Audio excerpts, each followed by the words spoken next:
Hello and welcome to Tech Today, a channel all about modern technology. Today I'll discuss why should we be excited about VR. First thought that comes into people's minds when someone mentions VR is games. The reason for this is because VR has been widely advertised as a games platform, which is only partially true. Most skepticism comes from people who don't get why VR is special. But if you ever read a review about any VR title or demo, you should have noticed at least one mention of the word immersion, which is the selling point for most of the games. Perfect example of immersion would be War Thunder, a World War II flying simulator/game. Believe me, there's a massive difference between having your pilot fly the plane and yourself being fully immersed in a dogfight fighting for your life. If you're still not convinced about all of this immersion speech, check out any VR horror game. I could recommend Dread Halls on Gear VR or Oculus Rift. Another reason why some people turn VR down is because they're afraid of motion sickness.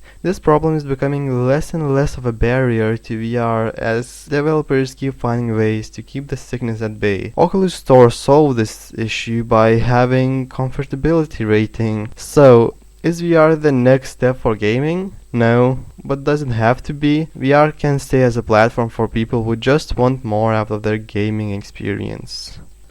I can assure you though, if you're not that interested in VR as a gaming platform, you'll still find something interesting in it. Currently the best example of this is Gear VR, which has tons of apps dedicated for other tastes too. Just to count few of them, app VR Public Speaking Simulator is supposed to help you train your public speaking skills by having people stare at you while you speak. Altspace is a social platform in which you meet other people, play games with them, watch YouTube, you can even do team meetings, and much more. Then there are tons of art galleries in which various artists show off their crafts. There's even an app for solving CSI-like cases, which sounds really cool and teaches you some interesting things about biology. VR makes most things that were boring on normal screens interesting. For example, we all know those countless walking simulators which can only pride in graphics. Well, in VR the experience is wildly different. You actually feel like you're there. It feels more like an escape from real world rather than just seeing some pretty grass on the hill.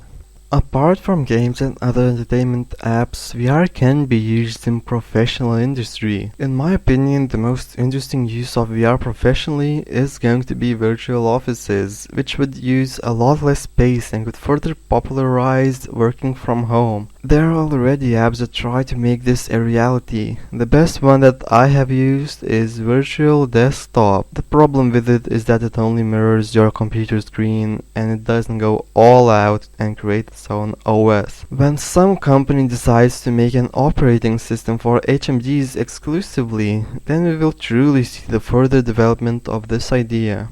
Of course, counter-argument for this would be that it is super expensive, but according to OP.net, small offices already spend as much as $1,800 per employee. If you would instead replace these real offices with virtual reality offices, the cost would be around $1,500 today. Keep in mind this is a rough estimate and the prices are constantly dropping.